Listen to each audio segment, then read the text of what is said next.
Hello friends, चलिए हम लोग आज सिद्ध करते हैं कि 1/√2 एक अपरिमेय संख्या है। ठीक है, चलिए तो अपरिमेय संख्या सिद्ध करने से पहले हम लोग इसको मानेंगे कि ये एक परिमेय संख्या है। बहुत ही इजी कंसेप्ट है।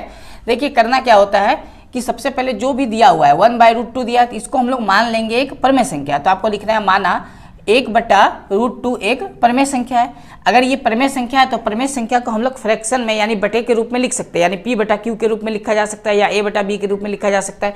तो हम लोग लिख सकते हैं इसीलिए 1/√2 बराबर a/b, क्योंकि ये एक परिमेय संख्या है। परिमेय संख्या को हम लोग बटे में लिख सकते हैं, बट b का वैल्यू कभी जीरो नहीं हो सकता, यानी बटा का नीचे वाला जो वैल्यू होगा वो कभी जीरो नहीं हो सकता। ठीक है, अब यहाँ a और b क्या है? अगर ये परिमेय संख्या तो a b क्या है? देखिए a b वो छोटा से छोटा नंबर होगा ना, जिसको काट काट के छोटा किया गया है। यानी a और b में का एचसीएफ अगर निकाले तो एक आएगा, यानी इसमें एक के अलावा कुछ भी उभयनिष्ठ कॉमन नहीं होगा।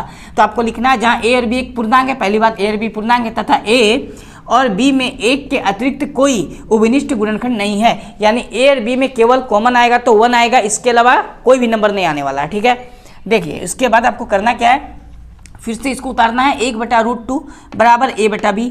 अब इसको हम लोग पलटी कर देंगे, यानी √2 को उल्टा कर देंगे, एक नीचे आएगा √2 ऊपर जाएगा, तो ये भी पलटी मार देगा, तो ये बचेगा √2, ये उल्टा हो जाएगा तो हो जाएगा b/a। ठीक है, अब दोनों और वर्ग करने पर हम लोग दोनों और क्या करेंगे, वर्ग करेंगे। जब वर्ग करेंगे तो √2 जो दिया हुआ है रूट कट जाएगा और क्या हो जाएगा 2 बचेगा। अब इसका वर्ग करेंगे तो b² आएगा। अब इसको क्रॉस में गुना करेंगे तो a² 2 के पास जाएगा, तो 2a² बराबर b², इसको समीकरण 1 मान लेंगे।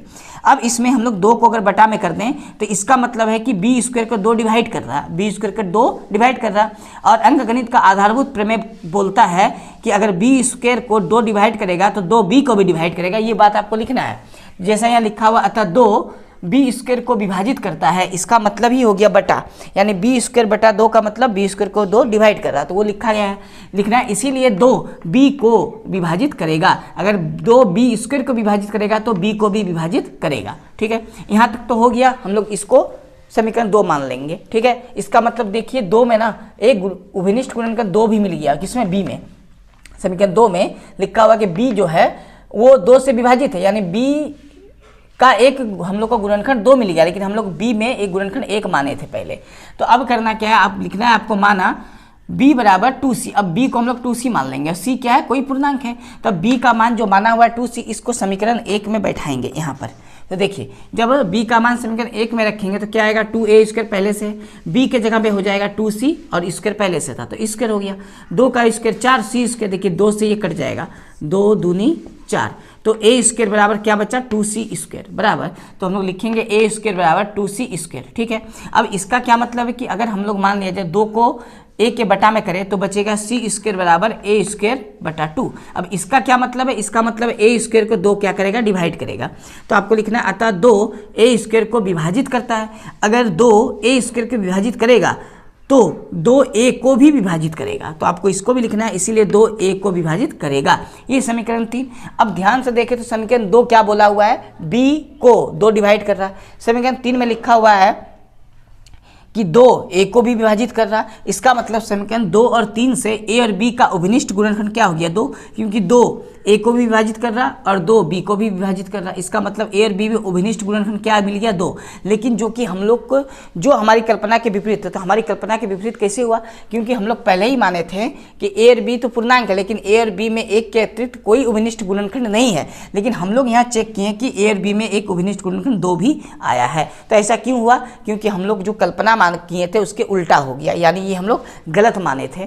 तो ये गलत क्यों आया, क्योंकि हम लोग मान ही चुके थे गलत यहाँ कि 1/√2 एक परिमेय संख्या, इसीलिए हम लोग का गलत हो गया। तो हम लोग लिख सकते हैं अतः 1/√2 एक अपरिमेय संख्या है, क्योंकि ये हम लोग का क्या हो गया, गलत साबित हो गया। जब गलत साबित होगा तो क्या बचेगा, अपरिमेय संख्या बचेगा। ठीक है, अब यहाँ पर आप डाटा बदल के कुछ भी लिख सकते हैं, या 3 बना दीजिए, इसको 5 लिख दीजिए, 11 7 कुछ भी लिखे, इसी प्रोसेस से आपको पूरा डिट्टू छापना है। ठीक है, चलिए तो ये देखिए क्वेश्चन नंबर ये 3 जो था, क्वेश्चन नंबर 3 उसका ये पहला था 1 नंबर, इसमें 3 क्वेश्चन है। अब हम लोग क्वेश्चन नंबर 3 का दूसरा क्वेश्चन को सॉल्व करेंगे। ठीक है, देखिए क्वेश्चन नंबर 2 और 3, यानी 3 नंबर का 1 तो हो गया, अभी हम लोग 2 नंबर और 3 नंबर क्वेश्चन को अभी तुरंत प्रूव करेंगे। देखिए करना क्या है, तो क्वेश्चन नंबर 2 में है कि 7√5 एक अपरिमेय संख्या, ये साबित करना है ना आपको। तो हम लोग को सबसे पहले उसी प्रोसेस से सॉल्व करना है कि मान लेंगे कि 7√5 एक परमेय संख्या। तो आपको लिखना है माना 7√5 एक परमेय संख्या है। अगर ये परमेय संख्या है तो इसको हम लोग बटा में लिख सकते हैं, तो हम लोग को लिखना है इसीलिए 7√5 बराबर a बटा b, लेकिन b कभी भी 0 के बराबर नहीं होगा, तो b नॉट इक्वल टू 0। जहाँ a और b पूर्णांक है तथा a और b में एक के अतिरिक्त कोई उभयनिष्ठ गुणनखंड नहीं होगा, यानी a और b में ऐसा कोई भी कॉमन टर्म नहीं आने वाला है, कॉमन नंबर नहीं आएगा, केवल एक आएगा, ठीक है। इसके अलावा कोई भी संख्या कॉमन नहीं आएगा, ठीक है। तो चलिए, तो हम लोग लिख सकते हैं इसको इतना। इसके बाद करना क्या, 7 को बटा में करना। अब देखिए a बटा b खुद एक पूर्णांक है, तो पूर्णांक है तो ये पूरा क्या है, एक परमेय संख्या है। तो अगर हम लोग 7 से b को गुना करें तो भी क्या हो जाएगा, पूर्णांक हो जाएगा, यानी a 7 और b ये पूरा पूर्णांक बना। अब पूर्णांक संख्या हमेशा परमेय संख्या होता है, तो आपको लिखना है चूंकि a बटा 7b ये पूरा एक परमेय संख्या है, ठीक है। ये अगर परमेय संख्या है तो इसीलिए √5 भी एक परमेय संख्या होगा। अगर ये पूरा परमेय संख्या है a बटा 7b और ये बराबर है किसके, √5 के, अगर a बटा 7b परमेय संख्या है तो √5 भी क्या होगा, एक परमेय संख्या होगा। तो आपको उसी चीज को लिखना है। देखिए, लेकिन या परंतु हम जानते हैं कि √5 एक अपरमेय संख्या, हम लोग पहले से ही जानते हैं कि √5 क्या अपरमेय संख्या है। अगर ये अपरमेय संख्या है तो जो 7√5 है ये भी क्या हो जाएगा, अपरमेय संख्या हो जाएगा। तो इसीलिए लिखना है आपको अतः 7√5 एक अपरमेय संख्या। क्यों, क्योंकि अगर √5 अपरमेय संख्या है, अपरमेय संख्या में किसी भी संख्या को गुना करने पर वो अपरमेय संख्या ही हो जाता है। इसीलिए अगर √5 अपरमेय संख्या है तो 7√5 भी क्या होगा, अपरमेय संख्या होगा। बस आपको इतना सा लिखना, ये हो जाएगा। चलिए, तो हम लोग क्वेश्चन नंबर देखिए 3 को सॉल्व करेंगे। 3 में आपके सामने क्या लिखा हुआ है, 6 + √2। अब आपको चेक करके बताना है कि 6 + √2 क्या है, एक अपरमेय संख्या है। प्रोसेस हम लोग का सेम रहेगा। जितना भी अपरमेय वाला क्वेश्चन हम बताए हैं ना, सबका प्रोसेस क्या है, एक जैसा। आप एक ही लिखने का तरीका एक याद कर लीजिए, बाकी नंबर चेंज होगा, इसके अलावा कुछ चेंज नहीं होता है इसमें। तो हम लोग को करना है माना 6 + √2 एक परमेय संख्या है, ठीक है। अगर परमेय संख्या है तो हम लोग 6 + √2 को बटा में लिख सकते हैं, यानी a बटा b और b नॉट इक्वल टू 0। जहाँ a b पूर्णांक है तथा a और b में एक के अतिरिक्त कोई गुणनखंड नहीं है। एक के अतिरिक्त कोई गुणनखंड मतलब कोई उभयनिष्ठ गुणनखंड नहीं है। आप यहाँ लिख सकते हैं एक के अतिरिक्त कोई, यहाँ आएगा उभयनिष्ठ, ठीक है। तो आप यहाँ उभयनिष्ठ लिख सकते हैं, उभयनिष्ठ गुणनखंड नहीं है।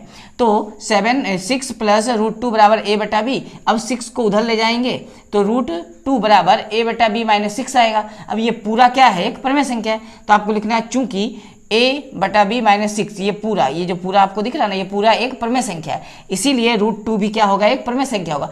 परंतु हम जानते हैं कि √2 क्या है, एक अपरमेय संख्या है। हम लोग को पहले से पता है कि √2 क्या होता है, एक अपरमेय संख्या होता है, तो उसको आपको लिखना है, ठीक है। तो यह विरोधाभास हमारी त्रुटिपूर्ण कल्पना के कारण हुआ है कि 6 + √2 एक परमेय संख्या है। हम लोग ये जो माने थे ना, ये हम लोग का गलत साबित हो गया, ठीक है। अगर हम लोग परमेय संख्या माने थे, गलत साबित हो गया, तो ये अपने आप क्या हो जाएगा, अपरमेय संख्या हो जाएगा। तो हमको लिखना है अतः 6 + √2 एक अपरमेय संख्या है। यानी भाषा लिखने का जो रहेगा उसी तरह रहेगा, बस डाटा आपको बदलना है। अब इसके जगह में आप कुछ भी लिख के बना सकते हैं, ठीक है। चलिए, तो हम लोग का ये पूरा एक्सरसाइज जो 1.3 था ये कंप्लीट अब हो चुका है। इसके बाद एक्सरसाइज 1.4 को हम लोग सॉल्व करेंगे अगले वीडियो में, ठीक है। चलिए, तो मिलते हैं नेक्स्ट वीडियो में। जय हिंद।